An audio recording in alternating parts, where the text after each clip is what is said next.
Bismillahirrahmanirrahim. Subhanalladzi asra bi 'abdihi lailan. Kula terangno saking mulai asbabun nuzul.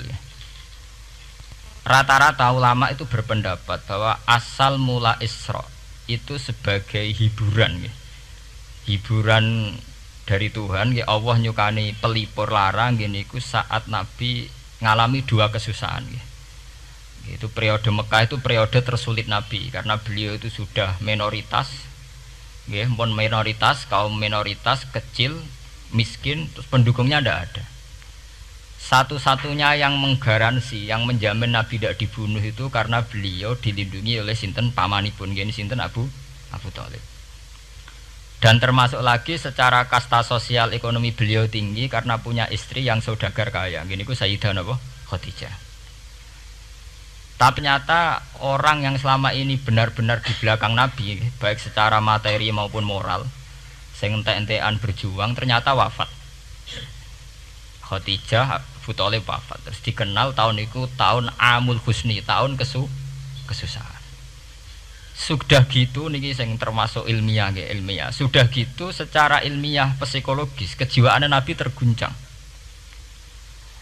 Niki rungokno tenan niki ngaji. Terguncang itu karena secara mitos keyakinane tiang Arab niku pun kadung kedikte embek keyakinan yang ditanamkan ulama-ulama Yahudi dan Nasrani. Nggih, kula baleni malih nggih. Kafir Mekah itu orang-orang bodoh, orang-orang enggak terpelajar. Mereka itu punya satu mitos, satu keyakinan yang ditanamkan oleh tokoh-tokoh intelektual Yahudi maupun Nasrani. Apa keyakinan itu? Bahwa kenabian itu yang paling mungkin kalau orang itu dari turunan Bani Israel. Orang mungkin Nabi kok ora turunane wong Yahudi utawa wong Nasrani. Sehingga ketika Nabi mendakwahkan diri sebagai Nabi, mereka bilang antakulu innama unzilal kitabu ala ta'ifataini min qablina. Nak jenenge wahyu harus tidak jauh-jauh sangka turunan-turunan Yahudi. Sebab itu banyak cerita di Quran, cerita konsultasi tiang kafir Mekah pada tokoh-tokoh Yahudi.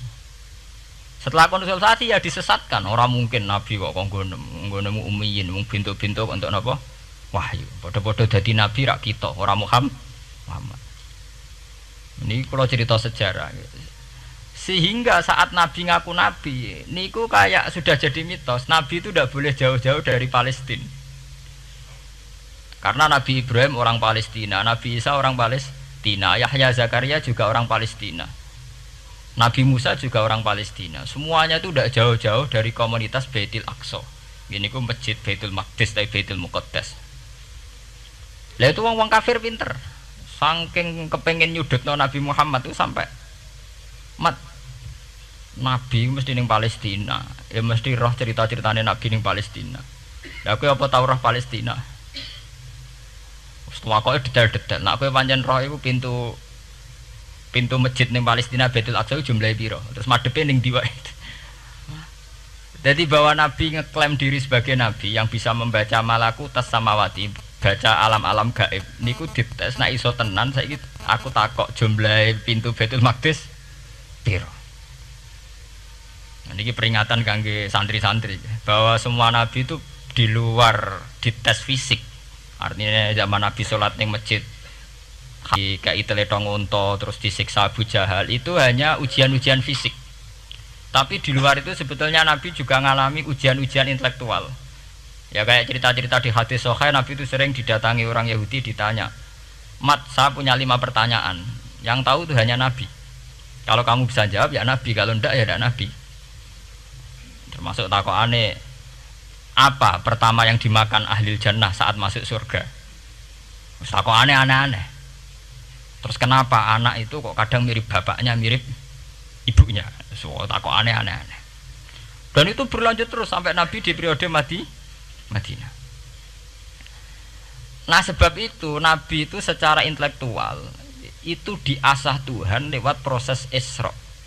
Di mana Nabi saat itu secara fasih bisa menjawab jumlah pintu Masjid Aqsa sekian. Perilaku Nabi Musa begini, wajahnya Nabi Musa begini, wajahnya Nabi Ibrahim begini. Sampai di hadis-hadis sahih Nabi bisa menjelaskan detail. Nabi Musa itu rambutnya kayak ini, wajahnya kayak ini, ada mutiwal. Itu detail sekali Nabi. Sebab itu di sini diterangkan oleh Imam Suyuti, peristiwa Isra adalah peristiwa di mana Nabi berjumpa para sinten Nabi. Itu asal usulnya kenapa? Karena sudah kayak menjadi mitos, Nabi itu tidak boleh jauh-jauh dari tradisi Yahudi, tradisi Palestina. Paham ben sampean roh asal usulnya. Tapi kemudian asal usul itu sebetulnya hanya sementara, hanya permainan politik. Mau sampean ben roh sejarah, permainan politik, manipulasi politik. Sebetulnya Nabi itu ya tidak jauh-jauh dari beliau adalah keturunan Israel. Israel itu bukan menunjuk sebuah negara loh, sampean pun salah paham. Israel dalam bahasa Quran itu menunjuk auladi Yakub. Israel menjadi negara kan baru kemarin setelah diberi kemerdekaan Inggris, paham ya? Israel sebagai negara kan baru apa? Kemarin. Sehingga istilah Israel di Quran maupun di hadis adalah menunjuk auladi Yakub. So intinya di antara anak Nabi Yakub ono jenenge Yahuda. Yahuda di turunan-turunan itu Bani Yahuda niku diarani Bani napa? Israel. Ternyata setelah dirunut Nabi Muhammad itu ada beda jauh dengan keluarga Israel. Karena Nabi adalah turunannya Nabi sinten? Ibrahim. Okay. Nabi Ibrahim niku gada putra kalih sing gada turunan gini ku Ishak kalian Ismail.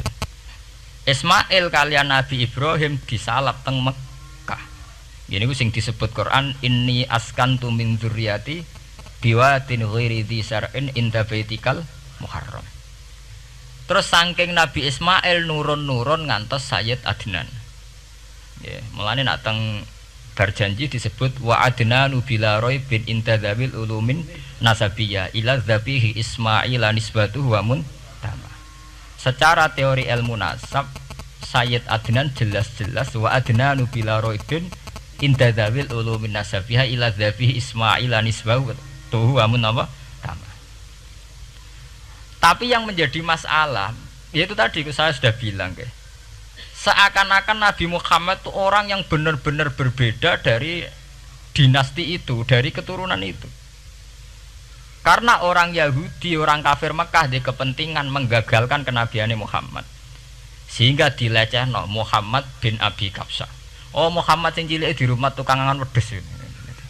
Jadi gue nak seneng kiai kan inna akramakum indawi atqakum. Cek ben Karlan, cek Karmin pokoknya takwa ya kiai. Tapi nak lagi gedeng kiai iku kan anake Karlan kok kakean tingkah. Lah dhisik wong Mekah ya ngoten niku.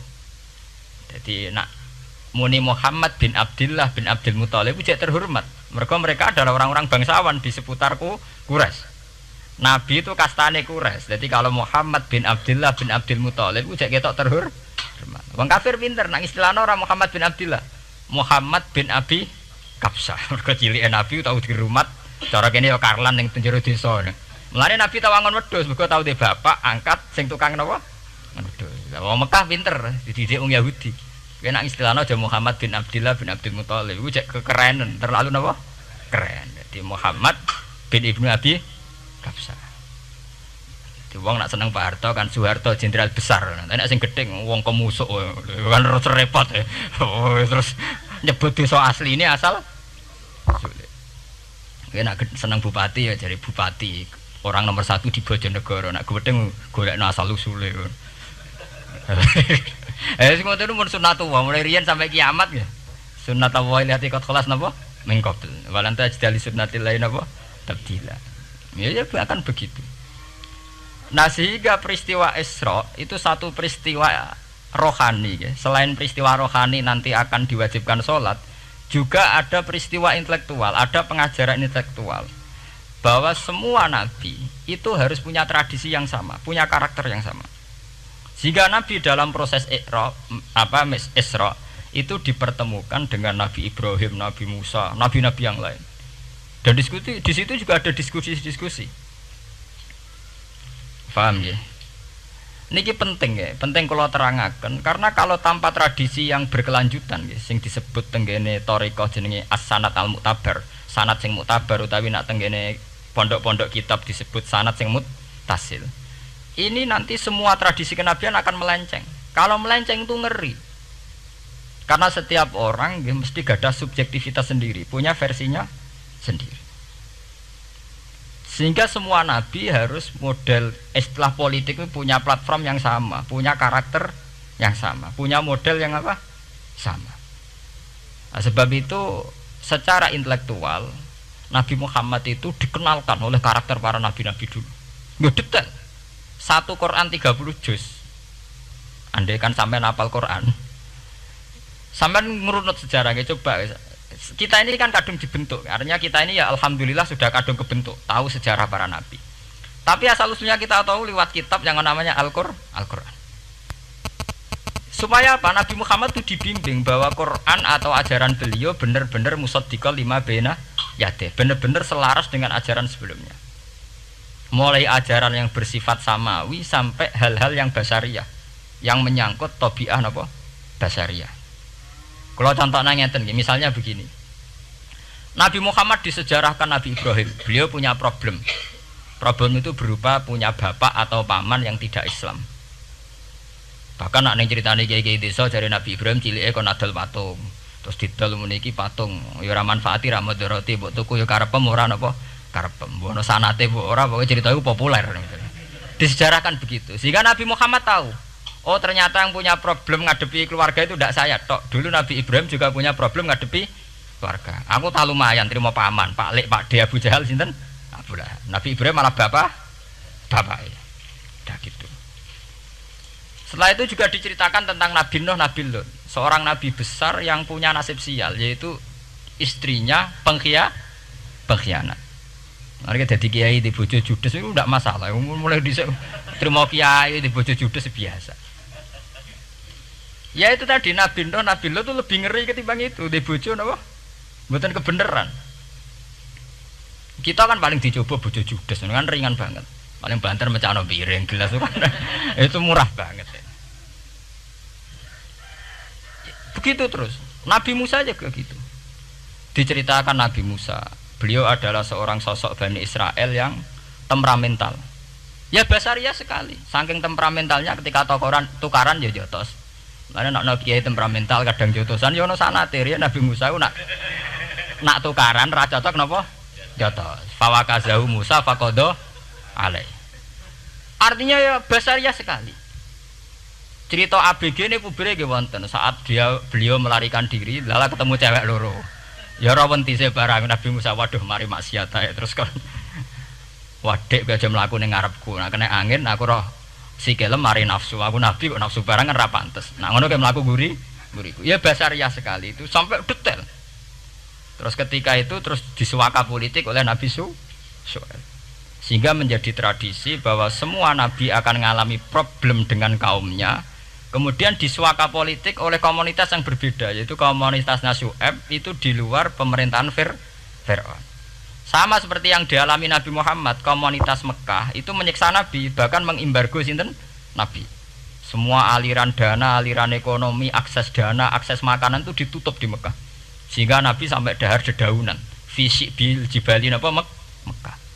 Tapi beliau diselamatkan oleh sahabat Ansor yang terpisah dari komunitas Ahlu Mekah. Itu mirip ceritanya Nabi Musa yang diselamatkan Nabi Syuaib yang terpisah total dari komunitas Fir'aun. Ini penting kalau ulang temriki sehingga karakter-karakter kenabian itu tidak rubah. Karakternya sama. Sehingga setelah kita mengenali karakter para nabi, kita mudah sekali mengenali nabi palsu. Paham ya? Mengenai kalau nabi palsu paling seneng musodek, ketara palsune. Lah sing repot sing ora ketara, mergo jenenge Ahmad. Ahmad Muhammad tak mirip. Mulane nek kowe jeneng supaya ora aku nabi jenengno Kartolo. Mergo nek Ahmad bin Gulam rak jenenge Ahmad. Ana terkenal nabi nek ora jenenge Muhammad utawa napa? Ahmad. Mulane Ahmad bin Gulam pas ngaku nabi pengaruhe gede mergo mirip. Mulane kula wingi takoki mahasiswa Jogja, Gus. Cara jenengan jeneng Jawa mbek Arab apa iki? Nak trene akeh nabi palsu apik Jawa lah Kartolo. Karena secara kriteria kenabian ndak akan masuk. Nek anak jenenge Kartolo atau Karmin itu ndak akan masuk kriteria wong sing bakal dadi nabi. Lah anak jenenge Ahmad tak mirip-mirip nabi. Oh Ahmad Hulam bin Mirza wani ngaku nabi mergo jenenge Ahmad. Musaddiq ya mergo musaddiqal lima bena ya teh. Lah anak Kartolo, Karmen, Karlan agak ono. Mulane saiki sing jenenge Jawa kudu syukur. Akan terbebas dari mengaku napa? Nabi. Lho syukur kan gak akan salah. Di barokah sampean jeneng Jawa, orang-orang ngaku napa? Nabi. Selamat. Kudu syukur. Paham ya? Ndak apa-apa, itu harus dinikmati. Ya itu tadi ya, karena Nabi itu punya karakter yang sama, punya tradisi yang sama, yang mirip-mirip. Itu kenapa Quran berkali-kali menceritakan sisi-sisi kenabian Nabi di luar Nabi Muhammad. Karena biar karakter Nabi Muhammad terbentuk, ya, terbentuk dengan karakter Nabi sebelumnya. Tidak melenceng. Kemudian itu ditiru oleh ulama kita. Kita punya guru, guru punya guru lagi, punya tradisi yang sama. Nak mulang kudu istiqomah, santri loro lah kudu diulang. Nah, sedadi kiai aja mripat ijo nak roh dhuwit. Wis pokoke dilatih. Nah, tapi dari kiai saiki orang mripat ijo, mripat abang. Mergo dhuwit saiki abang. Dhisik dhuwit paling gedhe rak 50.000 iku rak ijo. Lah saiki 100.000 abang. Dadi saiki nak nasihati nak roh dhuwit aja mripate abang. Mergo ijo wis gak akeh saiki. Paham napa? Kena akal-akalan ngoten njen repot. Tuh gara kula di santri dablek, nek di bojo aja moro tangan. Kula mboten moro tangan, kula saduk, moro sikil. Kena anekdot ngono rusak. Adu-adu ning bojone. Bojone loro, bareng bojone nguap. Kowe jare rabi Pak ning njaba, bojom jare loro fitnah, Dik. Sing bener telu. Ayo kan repot. Ketemu cangkem elek rusak kabeh. Fitnah udik nak loro. Sing bener apa? Telu. Lah sakniki mun politik ngoten enggak, saya sebagai pejabat tidak pernah mengkorupsi 1 sen pun uang rakyat. Wong edan tapi korupsi ya sak sen. Wong ra waras tapi korupsi napa? Sak sen. Ngono miliaran tok. Korupsi napa? Sak sen. Ya mesti ae. Geneman. Ayo, jadi zaman akhir itu kayak zaman dhisik, kayak Abu Nawas kabeh. Jadi apa-apa niku mun mboten karu-karuan. Mun ya. Wah itu permainan kata begitu niki kula penting kula terangaken nggih. Saya sebagai ahlul Quran, orang yang banyak baca Quran nggih. Itu kita akan tahu betul betapa parahnya nggih atau akibat negatifnya dari permainan kata itu. Dan itu dilegalkan Quran, disahkan Quran dalam beberapa ayat. Yaqulu apa yuriduna ayutfi'u nurallahi bi afwahihim. Orang-orang Yahudi, Nasrani, kafir Mekah itu ingin sekali membunuh Islam lewat permainan kata bi afwahihim. Yaitu tadi misalnya kalau Muhammad bin Abdullah bin Abdul Muthalib itu kelihatan keren karena masih Bani Quraisy. Tapi kalau diistilahkan Muhammad bin Abi Kabsah, wah Muhammad sing anake Karlan iku ora ummiyin.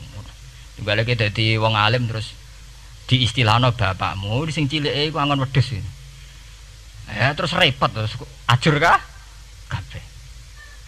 Itu bi afwahihim.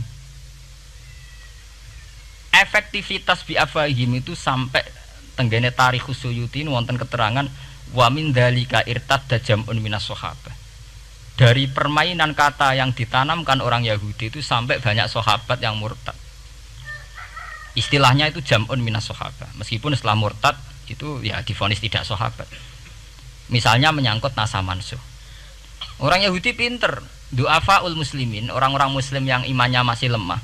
Delok lah nabimu, wong kok pelin-pelane ngono. Dhisik Ka'bah madhep Baitul Maqdis. Iku wis bener iku, mergo kiblate Nabi Musa. Nabi-nabi dhisik kiblate Baitul Maqdis. Nah saiki gara-gara dekne kangen keluargane pancen dekne cah Mekah, saiki kangen Mekah. Terus kon manggon omahe buyut-buyute. Dadi saiki kiblat diadepno omahe buyute. Kangen-kangene dhewe tunggu urusan kiblat. Jadi pas Nabi itu masih di Medina. 16 bulan Nabi salate madhep Baitul Maqdis. Suatu saat tok wahyu falanuwal liyana kiblatan tarduha. Fawalli wajhaka satral Masjidil Haram. Sakniki kan madhep teng Mekah. Sajane ki normal saja. Artinya normal ya normal. Tapi orang Yahudi memanipulasi bahwa itu fakta bahwa Muhammad itu memimpin agama dengan cara tradisinya sendiri. Mergo dekne kangen keluargane ra iso muleh. Terus salat madhep daerahe dhewe. Nggo pelipur lar. Ya jare sahabat sing duwe hafal muslimin diangen-angen ya iya. Dan ini kula peringatan tentang santri-santri ya. Sebab itu kalau sampean jadi kiai itu santri harus punya wawasan intelektual yang luas. Semenjak itu Quran mewahyukan secara nalar sejarah.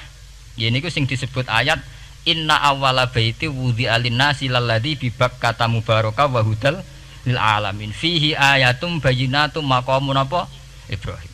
Akhirnya Nabi Muhammad nantang ning tokoh-tokoh Yahudi. Apa salahnya saya punya dua kiblat? Baitul Maqdis adalah kiblatul anbiya karena dulu Nabi Musa di situ, Nabi Isa di situ.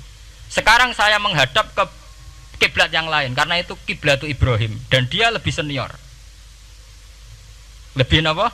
Senior. Sebelum ada Baitul Maqdis itu sudah ada Mekah. Mekah lebih senior, lebih tua. Terus disebut fihi ayatum bayyinatum maqamun apa? Ibrahim. Nabi Musa, Isa adalah periode setelah Ibrahim. Sebab itu akhirnya semenjak perdebatan itu orang Islam bangga. Makanya sampean kalau ngaji hadis-hadis sahabat itu bangga. Ana mimman shalla al qiblaten, nggih. Ana mimman shalla ilal qiblaten. Aku termasuk sahabat yang menangi dua kiblat. Mergo zaman madhep Baitul Maqdis ya kiblatul anbiya, madhep Mekah nggih kiblatul anbiya. Artinya apa? Perdebatan ini dimenangkan oleh Nabi Muhammad bukan karena mitos atau kultus atau taklid buta, tapi memang secara sejarah kiblat tertua adalah Mekah. Ini disebut inna awwala baiti wudi'a lin-nasi lalladzi napa bi Bakkata mubaraka wa hudalil alamin fihi ayatum bayyinatum maqamun apa Ibrahim. Artinya Quran tidak pakai teori mitos. Pokoknya Nabi ini saiki aku ya terserah aku, itu tidak begitu. Paham ya? Tapi diterangkan secara kesejarahan bahwa asal usul Mekah jadi kiblat itu rasional sekali. Bukan karena Nabi orang Mekah mboten, memang dulu-dulunya Nabi Ibrahim berkiblat di situ. Jika Quran jawab inna awwala baiti wudi'a lin-nasi lalladzi bi Bakkata mubaraka wa hudal lil alamin. Terus kula bolak-balik masalah Isra ya.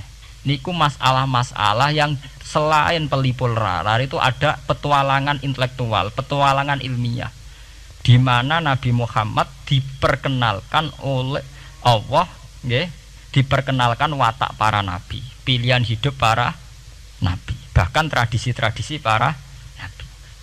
Sehingga mangke teng hadis sahih wonten keterangan saat Nabi nyancang atau menambatkan khimar atau buruk itu ya di batu yang dulu dipakai para nabi untuk nyancang nopo khimar. Jadi tradisi itu dimulai dari barang-barang sepele.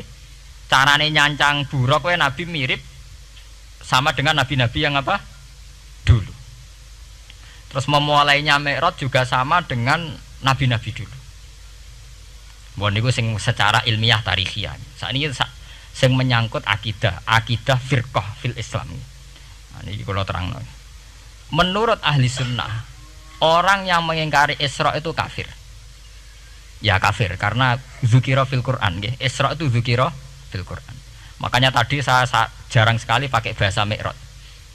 Ya, tapi nek teng Indonesia wis kadung menang ngrejep peristiwa Isra dan apa? Mi'raj.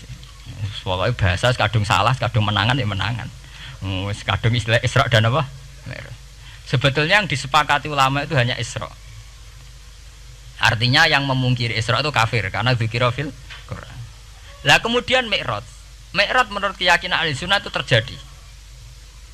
Setelah terjadi itu masalahnya biruhi wa jasadihi jami'an ma'an atau biruhi faqat. Nah, kemudian menjadi firqah-firqah yang macam-macam. Ada yang meyakini biruhi wa jasadi, ada yang meyakini biruhi napa faqat. Sampeyan kalau ngaji Al-Kawakibul Lama'ah karangannya Mbah Fadl atau kitab-kitab panduan ahli sunnah yang disahkan oleh NU. NU dulu pas musyawarah besar di Jombang yang dipakai panduan itu dulu yang disahkan itu Al-Kawakibul Lama'ah yang dikarang Mbah Fadl. Itu memang kita termasuk ngikuti yang biruhi wajah sedi. Tapi sebetulnya dalam kelompok yang biruhi fakot itu ada orang keren di dalam dunia ilmiah. Ini termasuk Aisyah meyakini biruhi fakot. Ya, tapi itu sudah masalah-masalah kemudian berkembang menjadi di luar masalah firqah terus menjadi masalah said, masalah pengetahuan. Kalau masalah pengetahuan tentu kita ini terus masalah kan, artinya masalah itu kalau iman diukur dengan akal ya kadang tidak sambung. Wah itu mokal, orang dengan kecepatan sekian pasti hancur. Dan agama ukur akal terus ya repot. Wong dipendem sudah dibualung ya dibualung, dibakas tangi barang. Jadi sing disoal ora mek rotok kabeh napa? Disoal. Manjen masalah manusia itu masalah-masalah sing ya begitu. Oke. Mpun niku mboten penting. Nah, itu terus kemudian menjadi firqah. Terus kemudian ada hadis-hadis yang menerangkan proses Nabi dialek dengan para nabi. Kayak ketemu Nabi Musa, Nabi Ibrahim, terus Nabi Idris, Nabi Isa, Nabi Musa.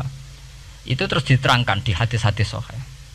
Ini kalau balik tentang keterangan wau, sebetulnya pertemuan-pertemuan ini itu dimaksudkan Nabi biar punya tradisi yang sama dengan nabi-nabi sebelumnya. Karena ini penting ya. Sama nek sira rasane dadi kiai. Niku krasa banget. Misalnya kita ya. Kita akan dididik ala pesantren misalnya. Kita punya kiai-kiai yang punya tradisi. Misalnya nak rawong nakal, wong minum astagfirullahaladzim, wong kok ngono kan gitu.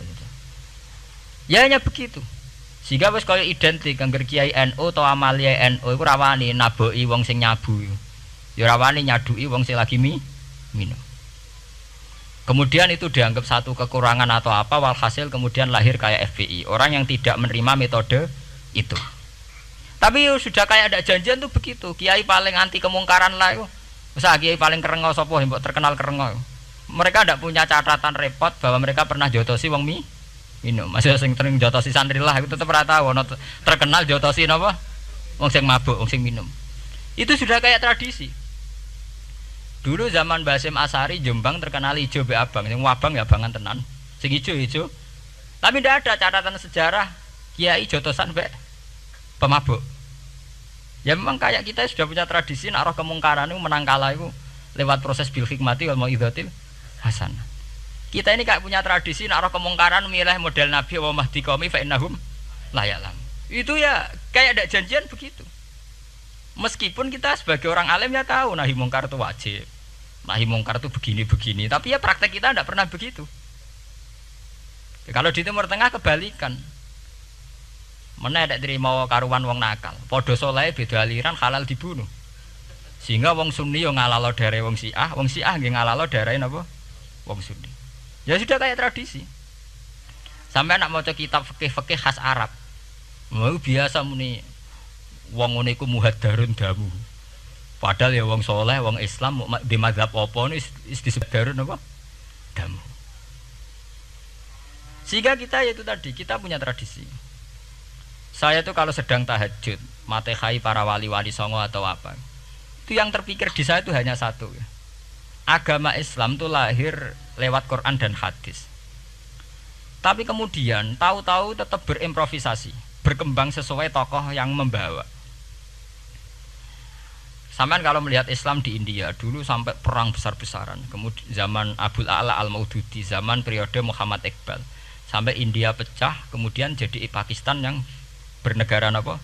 Islam, karena banyak konseptor Islam yang tidak setuju negara sekuler. Akhirnya mereka misah jadi negara Islam Pakistan. Kemudian Timur Tengah juga begitu. Karena Timur Tengah sudah Islam semua, masalahnya itu diislamkan ala Sunni atau ala Syiah. Iran menjelma sebagai aliran Syiah. Yang Sunni dianggap sesat, halal darah. Irak zaman Saddam Hussein pemerintahan Sunni. Sing Syiah dibantai sehingga wong Kurdi do mati. Era Saddam keok gentenan Saddam sing di bantai. Makanya kalau saya ngaji di Jogja, seminar di Jogja bilang, kita ini harus bersyukur. Kita ini punya tradisi konflik yang terbaik di dunia. Enggak, kita ini punya tradisi konflik yang terbaik di dunia. Sampai nak Isra Ikhwanil Muslimin teng Mesir. Badan Intelijen Nasional atau Badan Stabilitas Nasional, Bakor Setanas itu harus terima kasih sama tradisi tokoh-tokoh Islam di Indonesia.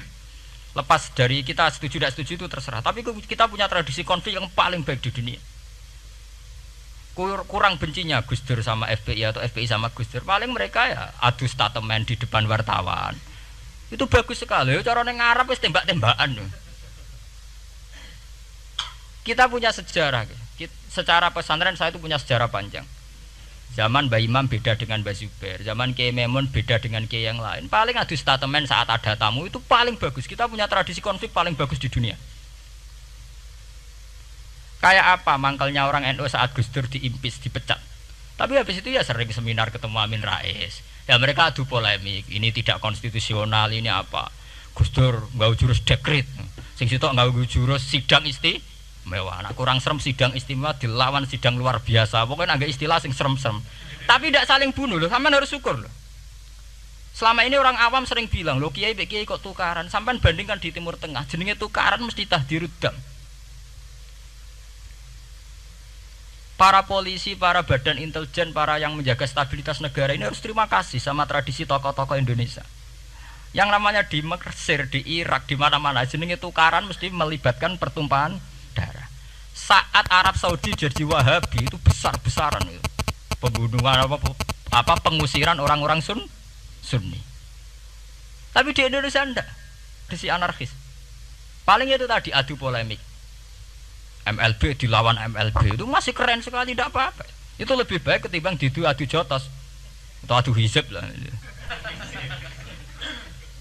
Itu masih bagus. Nenda ini sampean biar paham, biar syukur jadi bangsa Indonesia. Kita punya tradisi konflik yang baik. Sampean nek setelah peristiwa teng Irak, teng Sudan, teng Khartoum, teng Darfur, itu kan orang Islam semua. Gara-gara beda mazhab saling bunuh. Di Mesir ya gitu, Ikhwanul Muslimin dengan pemerintah dan sebagainya. Hatta saya sebesar Sayyid Qutb, sing tokoh populer mohon kabudute mboten jelas. Di Indonesia bagus sekali. Kita menangi zaman secara sejarah ya. Kita menangi bedanya dulu Ahmad Hasan dengan tokoh-tokoh NU. Kulo nu menangi secara sejarah sering baca. Terus zaman anyar-anyarane NU asas tunggal bedanya Gus Dur dengan Kiai As'ad.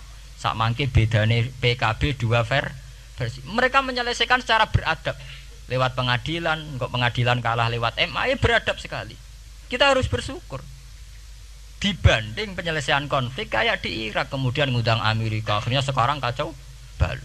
Di Timor Leste yang latihan bikin Ramos Hurta disuduk, Indonesia paling banter ngobong fotonya SBC. Ya masih terhormat loh, masih artinya masih beretika. Kita harus syukur punya bangsa yang beradab. Wong ras tujuan antar kiai ya rasan-rasanan. Kiai kok ngono, sing tok kiai kok ngono. Engko sing kiai tengah-tengah ayo ana sing ngono, ana sing ngene dadi. Sing ra melok-melok biasanya terus milih amane, ya ana sing ngono ana sing ngene. Jadi artinya kita yang baik. Saya itu berkali-kali ngaji ya. Sampean kalau sering baca Quran dan menghayati, artinya orang baca Quran pelang-pelang ora karepe menghayati. Saya itu sekarang sesadar-sadarnya, saya masih belajar. Ini jamaah sini harus tahu. Saya hingga detik ini masih belajar. Entah itu lewat belajar baca Jalalain atau belajar merenung maupun belajar lewat yang lain. Quran itu dulu ya sering nyebut begitu itu saya tidak paham. Sekarang itu saya paham, tambah paham. Misalnya di juz 4 ada istilah ikhwanan. Orang mukmin disuruh ingat peristiwa-peristiwa yang dulu saling kuntum a'daan fa'allafa baina qulubikum fa'asbahtum bi ni'matihi napa ikhwanan. Dulu kamu bermusuh-musuhan yaitu antara kelompok Aus dan Khazraj. Gara-gara barokatul Islam sekarang kamu menjadi ikhwana. Menjadi bersaudara. Sampean kalau melihat TV merunut konflik di Irak, sering ada bom bunuh diri, itu kan ada asal usulnya. Memang sekarang orang menimpakan kesalahan itu pada pasukan multinasional yang dipimpin Amerika dan Inggris. Tapi sebetulnya ada usul-usulnya. Sampai Amerika bisa masuk karena orang Irak tidak ikhwanan. Tidak apa? Yaitu ada Syiah, ada Sunni, mereka saling menikam, saling bunuh. Sehingga karena ada ikhwanan ini pihak ketiga masuk, yaitu tentara multinasional. Makanya saat di Jogja ditanya, cara jenengan sebuti menyangkut Ahmadiyah, menyangkut konflik di Jakarta, saya bilang, sekarang setiap orang bikin from apa forum, yaitu baik, kalau niatnya baik-baik. Tapi andaikan saya ditanya Tuhan nanti, hak kowe iku kelompok apa? Pokoknya angger NU atau Muhammadiyah aja mayoritas, kamu milih salah sitok iku. Bukan karena saya oportunis milih yang besar, itu lebih baik, lebih maslahat. Karena kalau setiap orang merasa benar bikin kelompok sendiri akan menjadi kelompok banyak. Dan saat menjadi kelompok banyak, tentu konfliknya lebih tidak terpola. Tidak apa? Terpola. Umpama Hasim tukaran mbek Din Samsudin itu terpola. Tapi nek angger wong ngrasa duwe ketua dhewe tidak terpola. Bagaimanapun ikhwanan harus disyukuri. Nggih, dalam kondisi berteman. Sebab itu Nabi sering ngendikan ilzamu jamaahirul muslimin wa man sadza fin. Mbok kamu itu ikut kelompok mayoritas saja. Jamaahirul muslimin cara bahasa netralnya mbok ya kamu itu ikut kelompok mayoritas saja. Karena kalau orang merasa benar kemudian bikin kelompok sendiri itu tidak ada selesainya. Lah akulah cara nuruti GR sebagai kelompok dhewe. Wong aku ya di umat, di pengaruh sing nyucup wis akeh. Tapi kalau semua orang merasa begitu kan repot nanti. Mursid di kelompok dhewe, tukang toreko di kelompok dhewe, tukang ngaji di kelompok dhewe. Model kitab pirang-pirang sesuk ana jamaah Jalalain, jamaah Muin, jamaah Fathul Wahab. Nek sing iso ngaji jamaah tahlil, jamaah istighosah. Ora ana bar itu. Saya tuh kalau ditanya di Jogja, meskipun saya kritis, artinya kritis itu mungkin terhadap satu fenomena kita tidak setuju atau Muhammadiyah dalam banyak hal atau satu dua hal. Itu tidak menjadi alasan kita untuk tidak mengikuti mainstream. Karena kalau mainstream ini dilanggar, itu kita tidak akan ikhwanan. Dan akibat negatif dari tidak ikhwanan adalah kayak kasus Irak. Iran itu kenapa tidak mudah diserang Amerika padahal punya nuklir? Karena mereka seragam Syiah semua. Itu lebih gampang, lebih susah. Lawan itu apa? Susah. Arab Saudi juga mudah diadu karena karuan seragam Wahabi semua. Kita tidak bicara itu ya akidah. Mungkin kamu bisa debat Wahabi itu benar apa enggak. Tapi karena relatif aman, nggak diacak. Indonesia juga gitu. Kenapa tidak banyak konflik? Karena orang itu Islamnya kalau udah NU ya Muhammadiyah. Buat cocok ra cocok bae milih. Itu lebih mudah. Ketimbang ada faksi-faksi baru kemudian stabilitas menjadi tambah kacau. Lalu kalau niku saya loh ya, saya pribadi menghimbau. Melihat ayat itu dihitung Tuhan sampai Allah ngendikan apa ifkuntum a'daan fa'allafa baina qulubikum fa asbahtum bi nikmatihi napa. Kekuatan sebuah negara itu bukan karena senjatanya canggih, tapi karena rakyatnya tidak benar.